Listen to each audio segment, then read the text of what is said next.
एक क्षण ऐसा आता है कि जहाँ हमको लगता है कि हम शायद टूट रहे हैं। समाज आपको जिस तरह से देखता है या सवाल करता है, और स्पेशली एक जो अकेली औरत होती है उसको जिस तरह से सामना करना पड़ता है। पर खैर उस वक्त मैं सभी औरतों को यही कहना चाहूँगी कि आप अपने पे भरोसा रखो। ज़िंदगी आपकी अपनी है और ऊपर वाले ने आपको एक ही ज़िंदगी दी है, तो उसे हमको जिस तरह से चाहिए उसी तरह से जियो। खुद का आदर करना सीखो। जब आप खुद को जान पाओगे या अपने आप को अंदर से टटोलोगे, तो मुझे लगता है कि कोई दुनिया की ताकत ऐसे नहीं है कि जो आपको नीचा बिठा सके। हर एक औरत के ज़िंदगी में कुछ न कुछ ऐसे काले क्षण होते हैं और जिसका सामना उसे करना पड़ता है, पर टूटिएगा नहीं, बिल्कुल बिल्कुल डट के खड़े रहेगा कि हम भी एक नारी शक्ति है।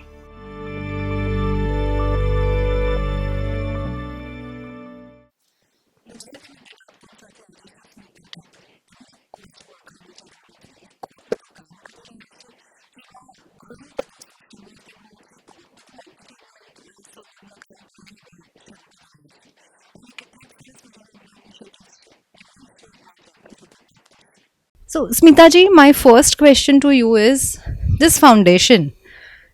It's there since 97 और बहुत कुछ काम आपने किया है, कुछ काम है जिसकी बात हुई है और बहुत कुछ काम साइलेंटली आप करते गए हैं। एक नींव जो 97 में रखी गई वो काफ़ी आगे बढ़ी। क्या क्या काम हुआ है, क्या क्या काम आप आगे करना चाहते हैं, अगर उसके बारे में बात करें? पहले तो आप सभी को नमस्कार मेरा, और बहुत बहुत धन्यवाद देना चाहूँगी कि आपने मुझे यहाँ बुलाया। पहले तो 97 में मुक्ति फाउंडेशन की स्थापना हुई। उसके पहले ही थोड़ा सा मैं बचपन से काम करने में थोड़ा समाज सेवा कर रही थी, छोटी बहुत, कॉलेज के ज़माने से। तो एक थोड़ा अंदर से कहीं ना कहीं पैशन था कि मुझे कहीं ना कहीं समाज के लिए कुछ करती हूँ तो मुझे खुशी मिलती है।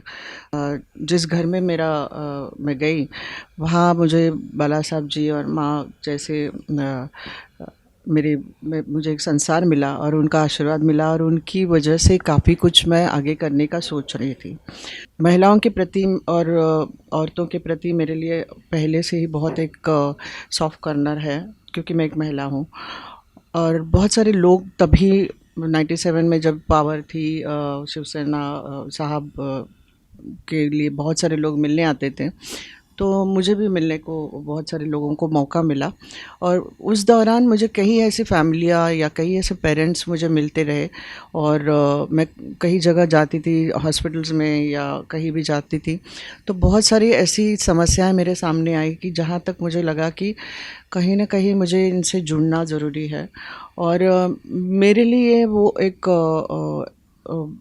अलग सा टूल था कि जहाँ मैं अपना लक्ष्य थोड़ा व्यतीत कर लूँ और थोड़ा डाइवर्ट कर लूँ, क्योंकि my life is also was very little bit turmoil था, और उसमें मुझे कई थोड़ा सा एक कंसंट्रेशन की ज़रूरत थी। और सोशल वर्क जो ऐसा होता है कि जिसमें हम अगर दूसरों के लिए कुछ करते हैं तो हमें उस वक्त खुशी मिलती है, तो वो सुकून पाने के लिए ज़्यादातर मैंने अपना वक्त ज़्यादा से ज़्यादा इसमें बिताने की कोशिश की। और मैंने जाके मेरे ससुर जी को, साहब को बताया कि मुझे इसमें कुछ और काम करना है। तो साहब ने बोला कि बस अब तुमको सोचना नहीं है, तुमको एक थोड़ा प्लेटफॉर्म क्रिएट करना है। और लिटरली हमने 5 मिनट में हमने वो प्लेटफॉर्म क्रिएट किया। उसका नाम भी उन्होंने सजेस्ट किया। उन्होंने मुक्ति करके और खुद ड्रॉ करके उसका लोगो भी उन्होंने ही कर। तो वहाँ से शुरुआत हुई, और जिस तरह से उन्होंने मुझ पे भरोसा रख के ये 5 मिनट में जो डिसीजन लिया, तो मुझे उस पर खड़े उतरना ज़रूरी था। और उन्होंने काफ़ी कुछ मुझे उनके साथ में रहते हुए काफ़ी कुछ सिखाया, अननोइंगली, नोइंगली, डायरेक्टली, इनडायरेक्टली। तो मुझे लगता है कि वो मेरे लिए बहुत अच्छी शुरुआत थी।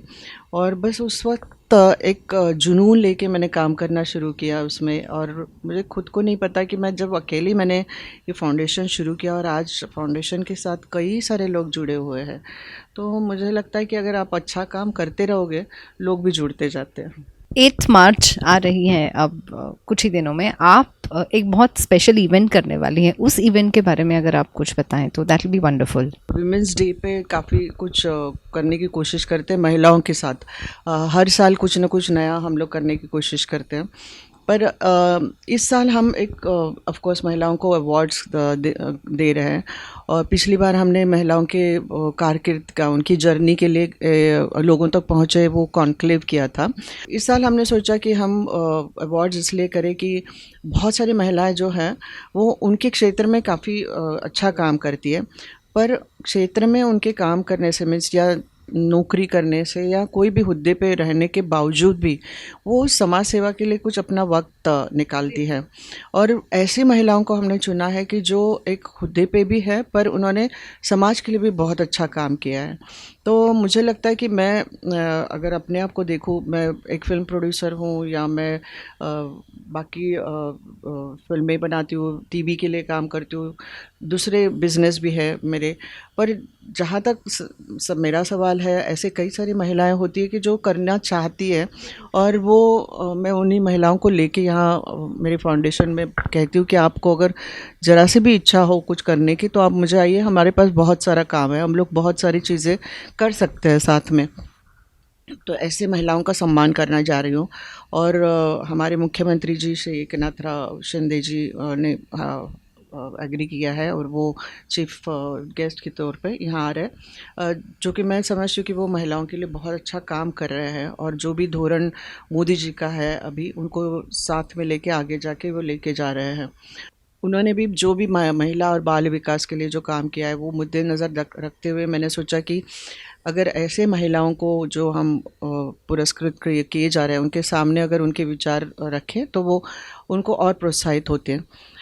दूसरे हमने एक वीरांगना को हम फेलिसिटेट करें, जिन वीर पत्नियां जो जिनके उनको हम फाउंडेशन के तहत कुछ न कुछ छोटी बहुत एक, हाँ, आर्मी वाइफ्स की, उनको थोड़ा बहुत हमारे फाउंडेशन की तरफ से कुछ मदद कर रहे हैं। पर वीर सेना फाउंडेशन, ये फाउंडेशन के साथ हमने एक कोलैबोरेशन, बहुत लॉन्ग जर्नी तय की है जिसमें कई सारे हमने प्रोग्राम हाथ में लिए हैं।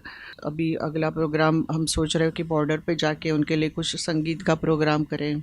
फिर परमवीर चक्र जिनको मिला है उनके भी हम कई बार यूथ को शायद थोड़ा सा अपने व्यस्त जीवन की वजह से कुछ याद नहीं रहता, तो हम बाकायदा थोड़ी बहुत कोशिश करना चाहेंगे कि लोगों को ये समझना ज़रूरी है कि हम जो है वो इन्हीं की वजह से है और इनका जो त्याग है। और ऐसी महिलाएं हैं जो अपने पति को भेजती है, अपने बच्चे को भेजती है, तो ये सब जो रियलिटी या अवेयरनेस जो होना है, इसके लिए हमने ये प्रोग्राम हाथ में लिया है। तो मेरे ख्याल से उसमें जो महिलाएं हैं उनको ज़्यादातर सुदृढ़ कैसे करें, या उनको बहुत ज़रूरी है कि हमारे जैसे फाउंडेशंस या आम जनता भी उनके लिए कुछ ना कुछ करती रहे ताकि उनको भी एक हौसला मिलना चाहिए। कई बार ऐसा होता है कि वो अकेली अपने कंधे पे जब पूरा भार संभालती है अपने पति जाने के बाद तो बहुत मुश्किल होता है।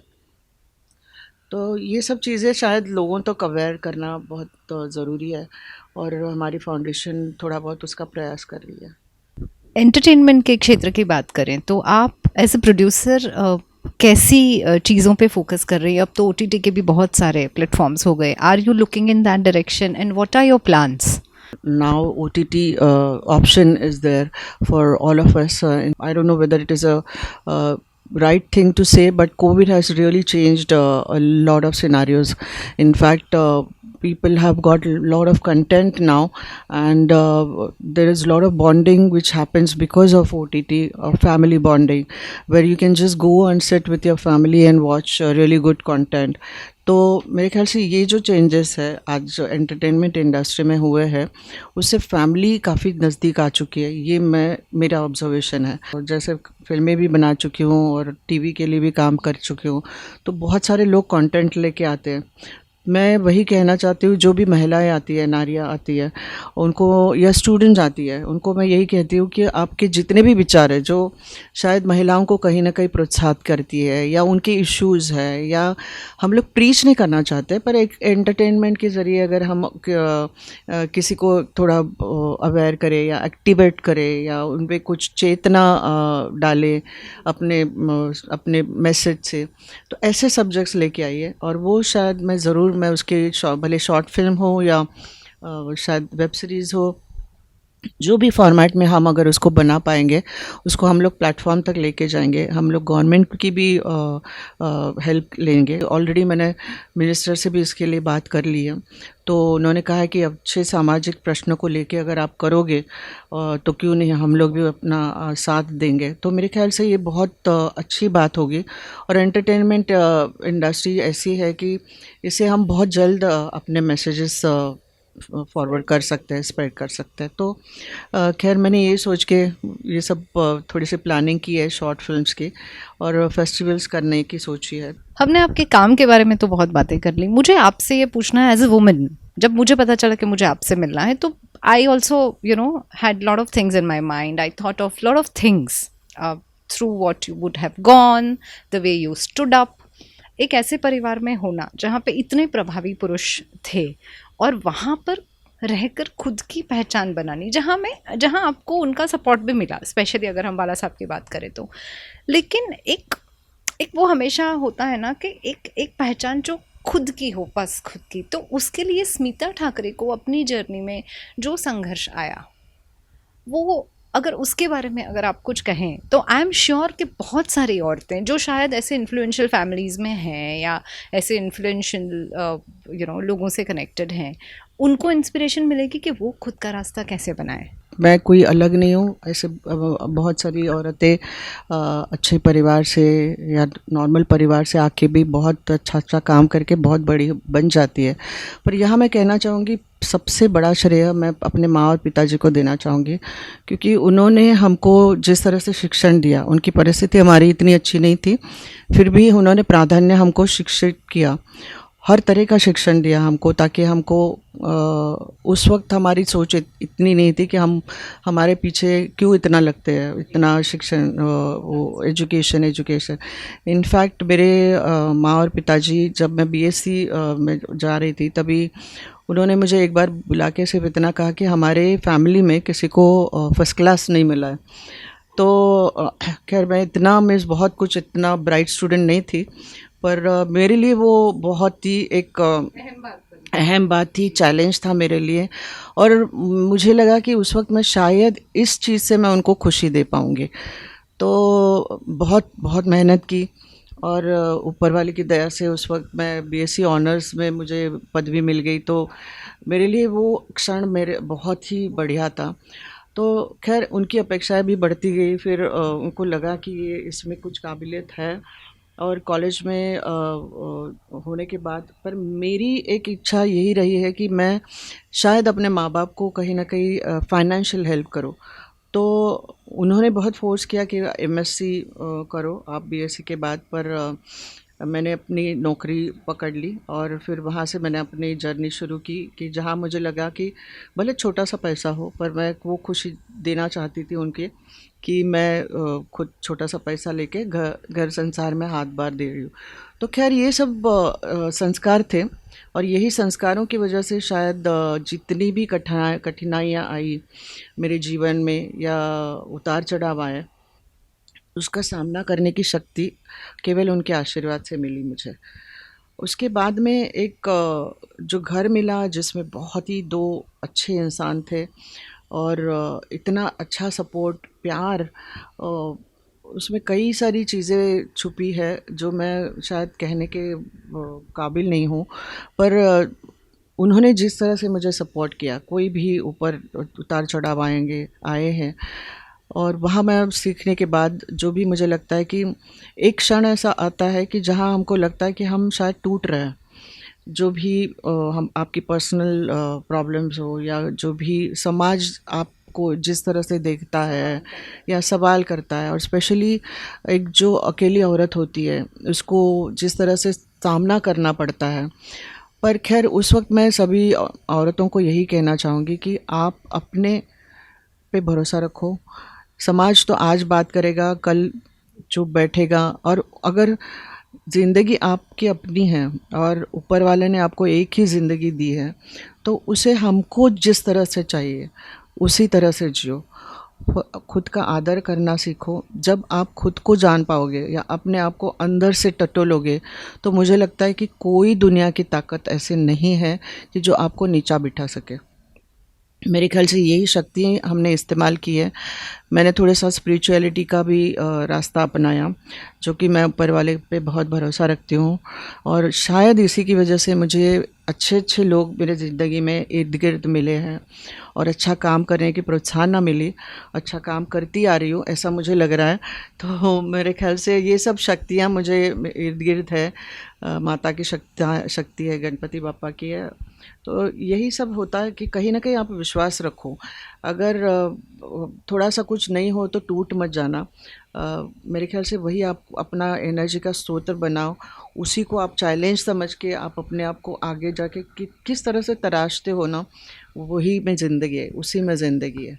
औरत की हो और मर्द की हो, पर मेरे ख्याल से ये सब चीज़ें औरत को ज़्यादा झेलनी पड़ती है, और स्पेशली सिंगल वुमेन।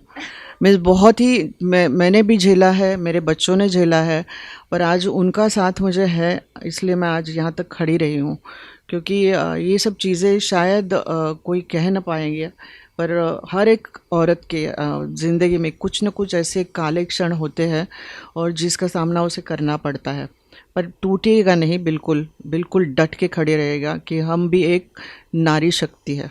वंडरफुल, बहुत स्ट्रॉन्ग मैसेज था। आप जब बात कर रही थी तो मुझे honestly I felt that I just wanted to hold your hand and tell you that congratulations and all the best, आपको बहुत कुछ करना है। जब हम इंटरव्यू शुरू करने वाले थे उसके पहले हमने जो बात की, यू सेड नो पॉलिटिक्स। मैं आपको राजकीय सवाल नहीं करूंगी, लेकिन मुझे आपको ये पूछना है, आपको पॉलिटिक्स में कितना इंटरेस्ट है? आप पॉलिटिक्स कितना पढ़ती हैं? कितनी जो भी बातें होती हैं पॉलिटिक्स की, सीरियस, गॉसिप, एनीथिंग, वो आपको कितना टेम्प्ट करती है, या आप जल कमलवत हो चुकी हैं ये पूरी चीज़ से? पॉलिटिक्स या राजनीति, जो भी मैंने, क्योंकि जो पॉलिटिक्स या राजनीति देखी है वो सिर्फ साहब से देखी है, और साहब ने कभी राजनीति की नहीं। तो मुझे अगर कल उठ के पॉलिटिक्स में जाना भी है, तो मैं वही सोचूंगी कि जो ट्रांसपेरेंट रहूँ, जो मेरे दिल में है मैं वो बात करूँ। समाज सेवा वो एक हिस्सा होता है पॉलिटिक्स का, और डेफिनेटली जहाँ मुझे आदर मिले या जहाँ सम्मान मिले या जहाँ अच्छी अच्छी पोस्ट मिले, तो डेफिनेटली मैं विचार करूँगी उसके बारे में। मैं ना नहीं कहना चाहूँगी, क्योंकि मुझे लगता है कि अगर कोई कुर्सी मिलती है या कोई ज़्यादा पावर मिलती है, तो हम उतना ज़्यादा अच्छा काम करते हैं, लोगों तक ज़्यादा पहुंचते हैं। और क्यों नहीं, अगर मैं महिलाओं की एक आवाज़ बन सकती और महिलाओं के लिए कुछ अभी आज भी कर रही हूँ, तो कल उठ के मुझे और भी कुछ करने का मौका मिलेगा, और मैं ज़्यादा से ज़्यादा पहुँचूँगी। क्यों नहीं, महिलाओं को सक्षम करो तो हमारा घर भी सक्षम होता है, हमारा देश होता है, हमारा शहर होता है। तो हर जगह अगर मैं तो वही मुद्दा उठाना चाहूँगी कि भाई महिलाओं को सक्षम करो, उनको एजुकेशन दे दो, जो मैंने सीखा अपने ज़िंदगी में। मेरे ख्याल से उसमें कोई गलत नहीं है, और ज़्यादा से ज़्यादा मेरे ख्याल से आज 4 लाख महिला ऑलरेडी हैं राजनीति में। ज़्यादा से ज़्यादा महिलाओं को आना चाहिए। शिवसेना को आपने उस लेवल पे देखा है जहाँ पर वो एक, जैसे बोलते हैं ना कि मध्याह्न में जो सूर्य होता है वो तेज। अब कुछ बहुत परिस्थिति बदल चुकी है। कुछ दिन पहले अखबारों में इस चीज़ की चर्चा थी, खबरों में, कि when you were seen in Shinde sir's event, तो ये जो बातें होती हैं, you don't make very underline political statements, you do what you are doing, आप वही कर रही हैं जो आपको करना है। तो ये जो बदलाव आए हैं उनको लेकर if you can say, and when ये जब चर्चा हुई कि अरे आप वहाँ दिखी शिंदे जी के इवेंट में, तो उसको लेकर आप कुछ कहना चाहेंगी प्लीज़? एकनाथ जी को मैंने जैसे काफ़ी सालों से हम देखते आए, उनका काम देखते आए हैं, और मुझे याद है कि साहब भी अगर ज़रा भी कुछ ऐसे कुछ होते हैं ना जो खंडे होते हैं, उसमें से एकनाथ जी एक थे। और कुछ भी अगर कहीं हुआ तो उनमें से एक नाथ जी को भी फ़ोन जाता था कि भाई ये ऐसा ऐसा करना है। तो एक मैंने काफ़ी नज़दीक से देखा है उनको। और दूसरी बात ये है कि मैं जब शिवसेना में मीन्स मैं उस घर की बहू हूँ या समाज सेवा करी, पर मैंने कभी ऐसे पक्ष में कोई काम नहीं किया, पॉलिटिक्स में कभी मैंने एंटर नहीं किया। मुझे बहुत इज्जत देके आदर देके मुझे वहाँ रैली में बुलाया, और मुझे खुद को या पता नहीं था कि वो स्टेज पे भी बुलाएंगे। खैर, एक अच्छा इंसान, एक अच्छा कार्यकर्ता, एक अच्छा व्यक्ति और एक अच्छा सोच विचार रखने वाला, जो साहब के विचारों को, साहब को मानने वाला इंसान अगर मुझे आदर से बुला रहा है और आज वो एक पद पे बैठा है, तो मैं क्यों ना जाऊँ। तो मेरे लिए तो वो बहुत ही एक आदर सम्मान की बात थी। और आज मैं यही कहूँगी कि उनका जब कार्य देखती हूँ, मैं बहुत क्लोजली उनको ऑब्ज़र्व करती हूँ कि वो क्या-क्या काम करते हैं। आज उनके लोग मेरे से रोज़ हमारी बातें होती है कि साहब ने, मैंने स्पेशली आज अभी पूछा कि महिलाओं का एक मुझे वो, तो जिस तरह से लिस्ट मुझे मिली है उन्होंने क्या-क्या काम किए, तो काबिले तारीफ़ है। ऐसे नहीं कि मैं उनको खामखा तारीफ़ करती हूँ क्योंकि आज वो सीएम हैं, पर जो है वो है। वो बोलने में मुझे कोई डर नहीं है। बस ऐसे ऐसे काम करने वाले लोग देख के हमारा भी सीना तान होता है। उसमें राज्य का भला होता है, देश का भला होता है। बस मैं तो यही कहूँगी कि मैं जो कि उन्होंने मुझे सम्मान दिया, मैं उनके साथ हूँ। अगर आपको महाराष्ट्र का सीएम बनाया जाए तो एक hypothetical situation, what are the 5 things that you will do? तो हैं, तो के बाद की बात है, पर मुझे लगता है कि उस परिस्थिति में जब अगर ये चीज़ होगा या होगी, तो पहली बात तो ये है कि मेरा मुद्दा सिर्फ महिलाओं के प्रति ज़्यादा रहेगा।